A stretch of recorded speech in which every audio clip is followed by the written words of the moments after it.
بسم الله الرحمن الرحيم. اهلا بكم رجاله الازهر منورنا ومشرفينا. معاكم مستر خالد علي مدرس الانجليش، والنهارده عندنا يونت 1 بارت 2.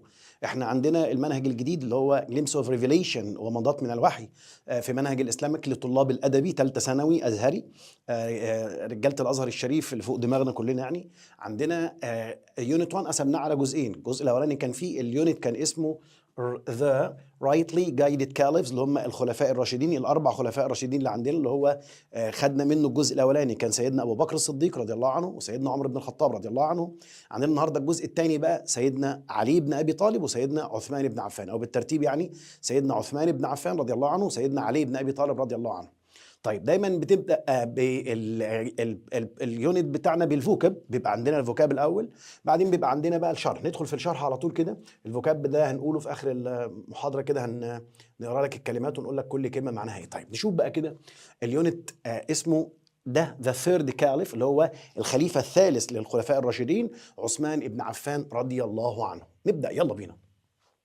مكتوب ان ذا ثيرد كاليف الخليفه الثالث واز عثمان بن عفان، وان عثمان بن عفان was one of the first people، يعني كان من اوائل الناس. انتوا عارفين من اوائل الناس اللي اسلموا سيدنا ابو بكر الصديق وسيدنا علي بن ابي طالب والسيده خديجه رضي الله عنها، وعندنا كمان سيدنا عثمان بن عفان. to embrace دي يعني يعتنق، هو اعتنق الاسلام وكان في مكه. عثمان بن عفان was a notable man. notable companion يعني من الناس اللي هي الصحابة المشهورين اللي مع النبي عليه الصلاة والسلام of Prophet محمد صلى الله عليه وسلم. طيب بعد ما after عمر بن الخطاب was stabbed، كلمة stabbed دي معناها يطعن، هنا ده باسيف. عمر بن الخطاب was stabbed، لو فاكرين المرة اللي فاتت خدنا ان ابو اللؤلؤ المجوسي يعني هو اللي طعن سيدنا عمر بن الخطاب. and before his death، وقبل موته على طول سيدنا عمر بن الخطاب عمل ايه؟ he appointed هنا معناها حدد، هي معناها يعين، هنا معناها يحدد. حدد ايه بقى؟ حدد او عين، يعني a committee، يعني عين لجنه من التراستيز. ايه التراستي دي؟ كلمه تراست يعني يثق. طب عايز اقول موثوق فيه تبقى التراستي. زي انترفيو، يعمل مقابله، طب بيتعمل له مقابله انترفيوي. كلمه ترين يعني يدرب، طب عايز اقول مدرب ترينر، طب اللي بيتمرن تريني. فالتراستي دي يعني الناس اللي موثوق فيهم، يعني جمع لجنه كده من الناس الموثوق فيهم تو elect يعني ينتخبوا ذا سكند او ذا نيكست كاليف. يبقى سيدنا عمر الخطاب قبل ما يموت عمل ايه؟ رضي الله عنه، عمل كوميتي دي يعني لجنه، وقال اللجنه دي انتوا هتنتخبوا كاليف، خليفه. وكان فيها 6 كانديديتس يعني مرشحين، في 6 مرشحين proposed. هو سيدنا عمر الخطاب قال لن احمل عنكم حيا او وميتا، انتوا عارفين، وقال اني انا هختار 6 وانتم من ال6 دول تنتخبوا بقى الافضل، او مش الافضل لان هم كلهم افضل من بعض، يعني تنتخبوا اللي هتختاروه. ال6 هم علي بن ابي طالب، عثمان بن عفان، عبد الرحمن بن عوف، سعد بن ابي وقاص، الزبير ابن العوام، وطلحة ابن عبيد الله. وقال من ال6 دول elect يعني ينتخب، choose يعني اختاروا the next caliph. عثمان was chosen، اختاروا سيدنا عثمان as the third caliph. ليها قصة كبيرة بس مش عايزين يعني ندخل في تفاصيل مش عندنا. was the third caliph، وخلاص بقى سيدنا عثمان هو next caliph اللي هو الخليفة القادم. في الوقت ده كان سيدنا عثمان he was about 70 years old. لو سألنا هو كان عنده كم سنة؟ كان عنده 70 years old، يعني 70 سنة. and was the oldest، وده كان أكبر، the oldest company، كان أكبر يعني خليفة أو صحابي to be appointed as a caliph. يعني سيدنا أبو بكر الصديق أصلا مات وعنده 63 سنة، سيدنا عمر بن الخطاب برضه لما تولى ما كانش كبير في السن كده، وأكبر واحد خليفة كان سيدنا عثمان بن عفان. نبدأ بقى في الموضوع. ومكتوب he was the first caliph، أول خليفة to be chosen by election يعني الانتخاب. لو انتوا انا عارف طبعا انتوا اشطر مني في موضوع الدين ده، لكن انتوا عارفين ان الصحابه عملوا يعني زي انتخابات مصغره كده لغايه ما تم اختيار سيدنا عثمان بن عفان. هيتكلم عن صفات سيدنا عثمان. خلاص كده احنا عرفنا ان هو تولى هو 70 وعنده 70 سنه. هيبدا يتكلم عن صفات سيدنا عثمان. كاتب لي ان عثمان بن عفان was well known، معروف among the Quraysh leaders، يعني معروف بين قاده قريش. هو كان شخص well known يعني شخص معروف جدا among the Quraysh leaders، ما بين قادة قريش and the companions، وكمان الصحابة of Prophet محمد صلى الله عليه وسلم. كان معروف بإيه بقى؟ المعروف إن هو very generous يعني راجل كريم، راجل kind يعني راجل عطوف طيب، and respectful يعني محترم أو ذو مكانة محترمة. ده صفات عثمان بن عفان. throughout his reign دي يعني فترة حكمه، في خلال فترة حكم عثمان بن عفان continued the policies استمرت السياسة اللي كان ماشي عليها عمر بن الخطاب. the policies of the previous caliphs بتاعة الخلفاء السابقين and followed in يعني تتبع their footsteps تتبع خطاهم. footsteps foot اهي القدم، steps دي اللي هي الخطوات، فتبقى الخطى يعني مشي على نهجهم. he did his best يعني بذل أقصى جهده to ensure عشان يأكد impartial justice العدالة for all يعني العدالة للجميع. كمان هو كان adopt دي يعني يتبنى، هنا معناها يتبنى يعني يمشي على الطريقة دي. mild معتدل and humane دي humane مش human، لو شلنا ميلها الاي تبقى بشري. humane يعني طيب القلب، عطوف، إنساني يعني. هو ماشي بسياسة معتدلة إنسانية، policies طبعا يعني سياسة. كمان he also continued كمان استمر في the expansion يعني توسعة of the of Islam. وصلوا بقى ليبيا، سيبرز دي قبرص، أفغانستان، أرمينيا and أذربيجان. يبقى اللي بادئ لي كده بيه أولا he was chosen تم اختياره by election بالانتخاب.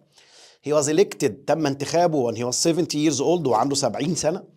3 كان صفاته ايه؟ قلنا صفاته كان راجل جينيروس كريم، very kind راجل طيب، respectful ذو مكانة أو راجل محترم يعني. بعدين بدأ يتكلم عن البوليسي بتاعته، سياسته كانت ايه؟ سياسته كانت سياسة مايلد معتدلة، يعني ما كانش راجل متعصب لحاجة. وكمان سياسته كانت هيومين يعني فيها إنسانية أو فيها عطف. كمان بدأ كمل نفس البوليسي بتاعت الصحابة اللي هم الخلفاء الراشدين سيدنا أبو بكر الصديق سيدنا عمر الخطاب، إن هو يعمل اكسبانشن يعني يعمل توسعة في الإسلاميك امباير اللي هي الإمبراطورية الإسلامية أو الإسلاميك ستيت الدولة الإسلامية. وسعها لليبيا، ليبيا طبعا كانت في مصر هنا لو فاكرين سيدنا عمرو بن العاص لما فتح مصر أيام سيدنا عمر بن الخطاب، هو بقى كمل راح ليبيا، ومن الشمال راح قبرص، لو انت قبرص دي اوروبا، وراح افغانستان اذربيجان، وراح ارمينيا. حلو الكلام. نبدا بقى كمان ندخل في الاتشيفمنتس دي يعني انجازات عثمان بن عفان. عمل كذا حاجه، هنمشي واحده واحده كده وهناخد اهم الانجازات اللي سيدنا عثمان عملها. مكتوب in fact في الحقيقه في الواقع عثمان had various extraordinary achievements. extraordinary يعني انجازات عظيمه غير طبيعيه. نمبر 1 he built up يعني بنى the first Islamic military marine. military أو military دي يعني عسكرية. marine fleet يعني عمل أول بحرية and organized the navy وأول أسطول للمسلمين. يبقى البداية بالنيفي البحرية أو الفليت اللي هو الأسطول. يبقى لما يقول لك اتكلم على الاتشيفمنتس بتاعته، نمبر 1 تقول هي بيلت اب تقولي هي بيلت اب بنى ذا فيرست فليت اول اسطول او عمل النيفي اللي هي البحريه الاسلاميه. ده نمبر 1. نمبر 2 هي تشينجد يعني غير administrative divisions. administrative يعني اداري، division دي يعني تقسيم، عمل تقسيم اداري جديد اللي هو ايه؟ and completed وكمل many public projects مشروعات عامه كتير. يعني كان في مشروعات بدأ سيدنا عمر الخطاب وبعدين بعد وفاه سيدنا عمر هو كمل البروجكتس دي. يبقى انا لما يقول لي منشن اذكر او اذكري the achievements of عثمان بن عفان، اقول له نمبر 1 he built up the fleet عمل الاسطول marine fleet and the navy اللي هي البحريه.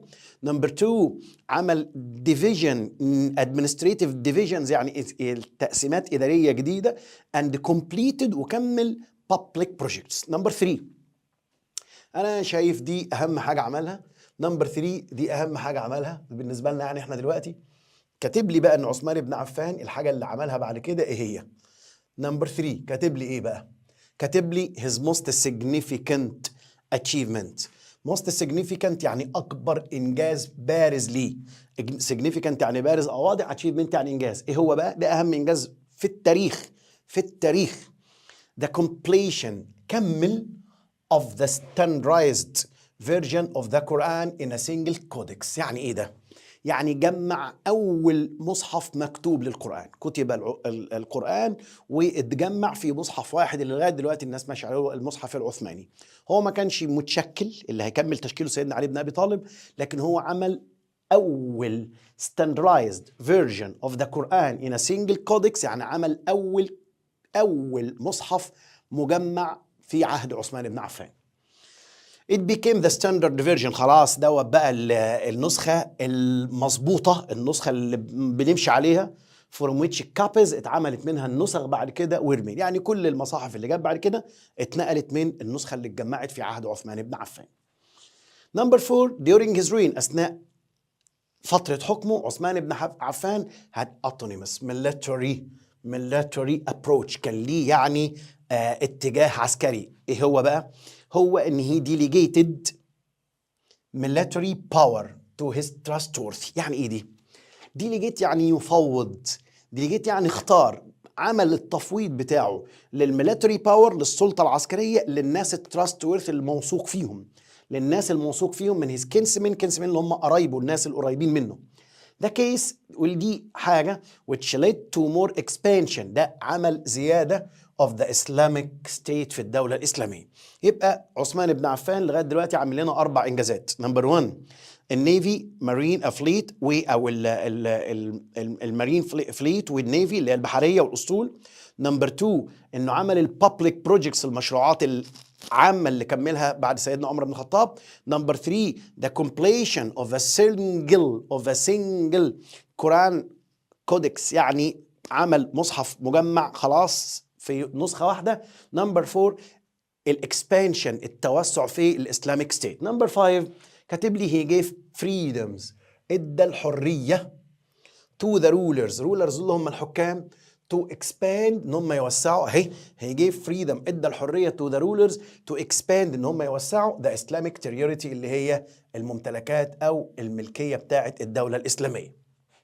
نمبر 5 عثمان business experience، طبعا كان عنده خبرة انه كان تاجر كبير. experience خبرته and financial skills وقدراته المالية helped to introduce financial reforms، عملت إصلاحات مالية كبيرة جدا that increased the wealth، يعني زودت the wealth، زودت الثروة of the state بتاعت الدولة الإسلامية. وقال إنه he was able to enact، يعني قدم financial reforms، يعني عمل financial reforms يعني إصلاحات مالية that significantly led to، اللي أدت بدورها طبعا to the prosperity يعني ازدهار of the caliphate في الخلافة الإسلامية. آخر حاجة كاتب لي community income، الدخل بتاع الفرد from trade من التجارة، أو الدخل الدولة من التجارة and land management وإدارة الأراضي، سيكتور قطاع إدارة الأراضي increased، كمان زادت. almost all Muslims، كل المسلمين كانوا عايشين في prosperity، في رخاء. عثمان was generously willing to give away most of his wealth، وكان بيتبرع بمعظم ثروته for the cause of Islam، من أجل الإسلام. يبقى سيدنا عثمان بن عفان وأنا بذاكره أذاكر أول حاجة إني يعني تولى وهو عنده 70 years old، اختاروه by election يعني بالانتخابات. هو كان الثيرد كاليف، الخليفة الثالث. الصفات بتاعته كان راجل very kind، وكان راجل عنده respectful يعني راجل مهذب او محترم، وانه كان راجل generous يعني كريم. بعدين ابدا اتكلم عن الاتشيفمنتس، الانجازات بتاعته اللي هم ال6 انجازات اللي احنا اخدناهم. المارين فليت، الاسطول او النيفي البحريه. القران اللي اتجمع كله في وان سنجل كودكس. كمان نمبر 3 البابليك بروجكتس، المشروعات عامة بتاعت الدولة اللي كملها. نمبر 4 الاكسبانشن، التوسع في الدولة الإسلامية. نمبر 5 إن هو عمل فاينانشال ريفورمز، يعني إصلاحات مالية بسبب هيز اكسبيرينس، خبرته از ا تريدر، هو أصلا كان راجل تاجر. حلو الكلام. بعدين هنتنقل على حاجة تانية اللي هي اسمها، ودي يعني الحاجة اللي مش كويسة، اسمها ريبلز يعني المتمردين. مهما تكون ناجح، حتى كل ما هتنجح أكتر كل ما يبقى ليك ناس أعداء طبعا، لأن هم أعداء النجاح. وعمر ما الناس كلها تتفق عليك، ده طبيعي جدا. ما كان الناس كلها قالت لا اله الا الله، ده في ناس بتؤمن بان ربنا موجود، ناس تقول لك لا، يعني هم مش مؤمنين بوجود اله، وده طبعا يعني ربنا يعافينا يعني عافانا. فهو بدأ يظهر في عهد سيدنا عثمان ناس اسمهم ريبلز، يعني الناس المتمردين. ريبل يعني يتمرد او متمرد. ايه الحكايه بقى؟ هاويفر، بص حتى هو بادئ بهاويفر، ومع ذلك مع كل اللي انا عمال احكيه ده ريبلز. عشان كده انت لما تلاقي مش عارف ايه رئيس دولة، ايه الناس متضايقه منه، مش عارف مين بيتكلم عن انا ده الخلفاء الراشدين اهو، الخلفاء الراشدين اهو، وناس متمردين عليهم. ريبلز from all over the caliphate، من جميع يعني الخلافة الإسلامية gathered المدينة، اتجمعوا في المدينة to protest يعني يتظاهر ضد. protest against يعني تظاهر ضده. and his house was besieged. siege يعني حصار. besieged يعني حصروا بيت سيدنا عثمان بن عفان. even though ومع اني his supporters يعني المؤيدين بتوعه outnumbered يعني كان يفوق عددهم يفوق بكتير the rebels. يعني كان ممكن هو بكل بساطة يجمع بقى الناس المؤيدة ليه وتحصل بقى حرب وفتنة، لكن هو عثمان بن عفان رضي الله عنه he didn't allow them، يعني ما سمح لهمش to fight those rebels ولا حتى يقاتلوهم، سيبوهم. so as to prevent يعني يمنع bloodshed اللي هي إراقة الدماء. لغاية among fellow believers ما بين الفيلو believers اللي هم المؤمنين. one of the rebels واحد من المتمردين was able to sneak دي يعني يتسلل، اتسلل into his house and murdered عثمان بن عفان while reciting the Quran وهو يتلو القرآن الكريم. في روايات كتير، يعني انا سمعت منها روايه مش عارف انتوا ادرى مني بيها، ان سيدنا عثمان قال له النبي عليه الصلاه والسلام وقال له ان اردت ان نخرج معك ونقاتلهم او ان تتناول معنا العشاء الليله، وكانت دي الليله توفى فيها سيدنا عثمان بن عفان شهيد. and عثمان ruled for a total of 12 years 12 سنه من سنه 644 هجريا ل 656 يعني 644 ميلاديا، اسف، ل 656 ميلاديا، سي اي دي يعني ميلادي. The case which made his reign ودي خلت فترة حكمه the longest أطول فترة حكم لخليفة من الخلفاء الراشدين. The longest of the rightly guided caliphs.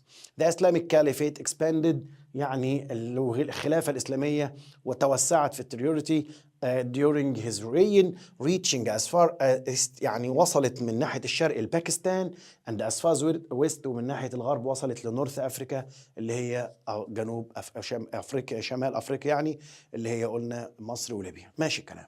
ده عثمان بن عفان. خدنا ايه في سيدنا عثمان؟ خدنا توليه الخلافة، خدنا صفاته، خدنا إنجازاته، خدنا الريبلز اللي هم الناس المتمردين اللي تمردوا على عثمان بن عفان. ندخل على الخليفة الرابع سيدنا علي بن أبي طالب. The fourth caliph الخليفة الرابع علي بن أبي طالب رضي الله عنه كرم الله وجهه. علي بن أبي طالب مكتوب the fourth caliph الخليفة الرابع was علي بن أبي طالب رضي الله عنه. Who was raised يعني اتربى by Prophet محمد peace be upon him عليه الصلاة والسلام صلى الله عليه وسلم. He was among the first Muslims كان من أوائل المسلمين and the close companion وكان يعني من الصحابة المقربين للنبي عليه الصلاة والسلام. نبدأ. علي was recognized as a devoted يعني مخلص fair عادل courageous شجاع and wise Muslim. شوف لو بتبدأ كل خليفة بيبدأ بالكواليتيز بالصفات بتاعته. خدنا مش يعني عثمان بن عفان وصفاته، دلوقتي بناخد علي بن أبي طالب وصفاته devoted مخلص fair عادل courageous شجاع and wise يعني حكيم أو رجل يعني ذو فطنة مسلم. He was well known كان معروف ان هو man of honor هي رضي الله عنه او كرم الله وجهه سيدنا علي بن ابي طالب. In fact he was selected تم اختياره to be the successor يعني خليفة. successor caliph يعني الخليفة ايه لعثمان بن عفان اللي جه بعد عثمان بن عفان. as one of those لان كان واحد من ال appointed by عمر. لو فاكرين سيدنا عمر كان منقي 6 او مختار 6 في اللجنة اللي احنا قلنا عليها ديت، اللي كان من ضمنهم سيدنا عثمان بن عفان، سعد بن ابي وقاص، وكان كمان معاه علي بن ابي طالب. his caliphate فترة خلافته was not recognized by عثمان supporters يعني in the Levant يعني ما الناس اللي هم كانوا بيدعموا سيدنا عثمان ما مش عايز اقول ما اعترفوش، بس هم كانوا طبعا كانوا مؤيدين لسيدنا عثمان، فكانوا شايفين ان الافضل حاجه دلوقتي ان احنا ننتقم لعثمان بن عفان. ليفنت دي اللي هي الشام. مكتوب بقى علي was recognized his caliphate was not recognized by عثمان supporters يعني مؤيدين سيدنا عثمان in the Levant فين as demanded يعني أول حاجة طلبوا بيها the punishment عقاب of عثمان the killers first. يعني أول ما بدأ الخلافة أو بدأ يعني بمشكلة إن مؤيدي سيدنا عثمان بيطلبوا منه to punish يعاقب the killers الناس اللي قتلت عثمان بن عفان، بالذات في ليفنت دي اللي هي بلاد الشام. the case ودي حالة which caused سببت a civil war يعني هتعمل civil war يعني حرب أهلية was to break out هتندلع. when علي tried to make لما سيدنا علي يعني حاول to make compromise يعمل تعهد with them to keep peace عشان يعمل سلام and unity ويعمل وحدة. a group of his supporters شوية من المؤيدين later known as the خارجيس اللي هو الخوارج يعني turned against him، يعني صاروا ضده، و several problems حصلت مشاكل كتير faced عليه when he took power لما تولى السلطة. firstly المشاكل، هو بادئين بالمشاكل. واحد، أول مشكلة قبل سيدنا علي، واحد هي number one first there was a desire need to establish peace. desire need يعني a dire need، أنا آسف، يعني في حاجة ماسة to prevail peace أو establish peace، إن هو يعني يعمل السلام. يعني البداية ان الناس السبورتر بتوع عثمان بن عفان والناس اللي موتوا عثمان بن عفان لا هيحصل بينهم سيفل وور، حرب اهليه، فكان اول حاجه نعمل بيس يعني سلام in the state and to ameliorate the deteriorating political situation، وان هو يحل النظام او الموقف السياسي السيء جدا او المتدهور اللي حاصل. دي نمبر 1. تاني مشكله بروبلم نمبر 2 قابلت علي بن ابي طالب، اول حاجه ان هو عايز يعمل بيس ما بين الناس عشان ما تحصلش سيفل وور. نمبر 2 secondly he needed to take action، لازم ياخد موقف against ضد the assist of عثمان's، ضد الناس assistants دولت اللي هم الناس اللي اختالوا، جاي من assassinate يعني يختال، الناس assistants اللي هم المختالين لعثمان بن عفان اللي هم الكيلرز. The reign of علي بن أبي طالب was notably marked by the occurrence حصل of ordeals and troubles، يعني حصل مشاكل وحصل متاعب و among مسلم بين المسلمين. The main inciters، الوحيد اللي كان بيقوم يعني بإثارة الفتنة دي of those troubles were ناس اسمهم the Sabites اللي هم السابئين. مالهم دول بقى؟ السابئين دول بارتي أو الحزب السابئي يعني. their leader كان القائد بتاعهم عبد الله ابن سبأ، وده كان جيو يعني راجل يهودي pretended متظاهر، كان متظاهر يعني ان هو conversion to Islam، ان هو بيعتنق الاسلام during the reign of عثمان بن عفان. ابن سبأ دوت primarily wanted to split، كان عايز يعمل انشقاق، يعني يعمل فتنة the Muslims and spread anarchy، ويعمل بينهم فوضى within the Islamic society في المجتمع الإسلامي. يعني اليهود بيكرهونا من أيام إيه؟ he provoked Muslims، بدأ يحس المسلمين to kill عثمان، هو اللي يعني أثار الفتنة عشان يموتوا عثمان. ابن سبأ was the main source، هو كان المصدر الرئيسي of mischief and rebellion للتمرد during the reign of علي. هو نفس الشخص اللي كان أيام عثمان بن عفان، ابن سبأ دوت، هو برضو نفس الشخص اللي عمل كده أيام علي بن أبي طالب. although the reign of علي didn't witness، بالرغم ان يعني reign فترة حكمه didn't witness لم تشهد new conquest، يعني ما فيش غزوات جديدة، ما فيش فتوحات، ما فيش غزوة بقى من غزوة أيام النبي، ما فيش فتوحات جديدة حصلت، لكن it was characterized by، لكن بتتسم بيه إيه بقى؟ prominent civil and cultural accomplishments، يعني في إنجازات ثقافية حصلت. In fact علي moved the capital، ده الإنجاز الأكبر ليه. moved the capital، هو عمل إنجازين كبار. أول حاجة أهو إنه نقل الكابيتال، نقل العاصمة from مدينة to كوفة in Iraq، يبقى العاصمة اتنقلت من المدينة في المملكة العربية السعودية راحت أو راحت على الكوفة دي في العراق. 2 هتشوز ديس بليس، ليه بقى اختار المكان ده؟ يعني ايه اللي ينقله مع ان النبي عليه الصلاه والسلام كان واخد في المدينه والثلاثه الخلفاء الراشدين كانوا في المدينه؟ ليه هو عمل كده علي بن ابي طالب؟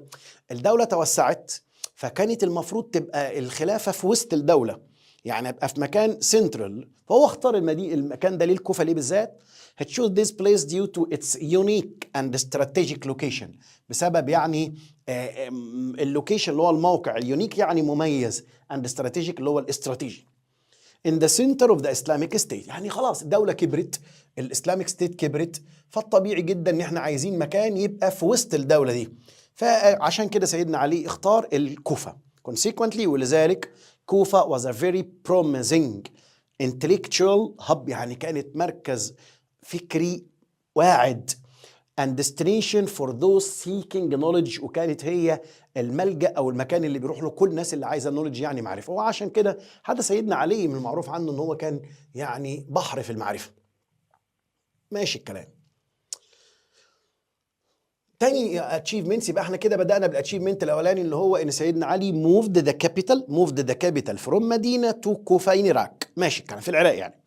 تاني إنجاز، وده إنجاز خطير جدا، one of the remarkable achievements، واحدة من الإنجازات التانية اللي عملها سيدنا علي بن أبي طالب هي was giving orders to furnish the letters of the Quranic codex with vowels diacritic signs of the first time. ايه ده الكلام المكعبل ده؟ furnish اصلا يعني يزين هنا معناها، بس هنا معناها يضع علامات ترقيم وعلامات اللي هي الفتحة والشدة اللي هي التشكيل في القرآن. يعني هو أول من وضع التشكيل للقرآن، ودي حاجة خطيرة جدا. حفظة القرآن كانوا عارفين إن دي بتتنطق كذا، ولكن اللي هيجوا بعديهم ممكن ما نعرفش منهم الكلام سماعي، فعايزين نشوف دي أنطق دي يعني بالضم ولا بالفتح ولا بالسكون وهكذا. فاللي عمل كده كان عثمان بن عفان. أهي letters دي يعني الحروف، Quranic codex and vowel دي اللي هي الحروف المتحركة، diacritic signs اللي هي علامات التشكيل for the first time لأول مرة في القرآن. كالف، حتى لو انت شفت، انا شفت المصحف العثماني الحقيقي يعني المخطوط ما فيهوش تشكيل خالص. وبعدين مكتوب ruled the Muslim for 5 years، هو حكم لمدة 5 سنين. one night، وفي ليلة من الليالي كالف علي بن أبي طالب روز اند ووكد، قام وراح تو ذا موسك، راح المسجد تو بيرفورم دون ده اللي هو صلاة الفجر وفجر برير يعني. when he got to the door، لما وصل عند الباب، ابن الملجم اللي هو ده بقى اللي قتله يعني، وده جيوش برضه يهودي يعني. بصوا اللي قتل سيدنا عمر بن الخطاب يهودي، واللي قتل عثمان بن عفان يهودي، ويعني الله يسامحنا كلنا. A Jewish pretended conversion Islam sprang out، يعني قفز طلع بص and struck him، يعني قتل عليه، طعن سيدنا علي. with the death of علي in the month of Ramadan، مات في شهر رمضان سنة 42 هجريا، يعني بعد وفاة النبي عليه الصلاة والسلام سنة 42 هجريا وسنة 660 ميلاديا. the first and the most successful phase، أهم مرحلة في أو أنجح مرحلة في the history of Islam at that time came to an end، انتهت بطعنة يهودي، انتهت أفضل مرحلة في حكم الإسلام فترة الخلفاء الراشدين رضي الله عنهم. طيب لو شفنا الأسئلة بقى كده مع بعض عشان نشوف الأسئلة دي كمان، لو حابب تترجم ولا حاجة نشوف الأسئلة. أول سؤال بيقول why did عمر بن الخطاب appoint a committee of trustees، يعني لماذا عين عمر بن الخطاب لجنة من الناس الموثوق فيهم؟ طبعا to elect، عشان يختاروا أو to elect the next caliph، يختاروا الخليفة القادم. تاني سؤال بيقول how many companies، كم عدد الصحابة were proposed اللي موجودين في أو اللي عينهم عمر بن الخطاب؟ الكانديديت كانوا 6 طبعا لو انتوا فاكرين، اللي هم علي بن أبي طالب، عثمان بن عفان، عبد الرحمن بن عوف، سعد بن أبي وقاص، الزبير بن العوام، وطلحة بن عبيد الله. نمبر 3 بيقول what are caliph عثمان in distinguished achievements، عايز إنجازات سيدنا عثمان. دي قلناها بقى من شوية، وكنا قايلين إن إنجازات سيدنا عثمان واحد، اللي عمل النيفي البحرية، وكمان هو اللي عمل الديفيجنز الجديدة، الادمنستريتيف ديفيجنز اللي هي التقسيم الإداري الجديد، وطبعا أهم حاجة ليه اللي هو عمل الفيرجن اوف قرآن اللي هو نسخة القرآن. نمبر 4 بيقول why did rebels from all over the caliphs gathered in المدينة، ليه المتمردين اتجمعوا في المدينة؟ طبعا to protest against، يعني يتظاهروا ضد عثمان بن عفان.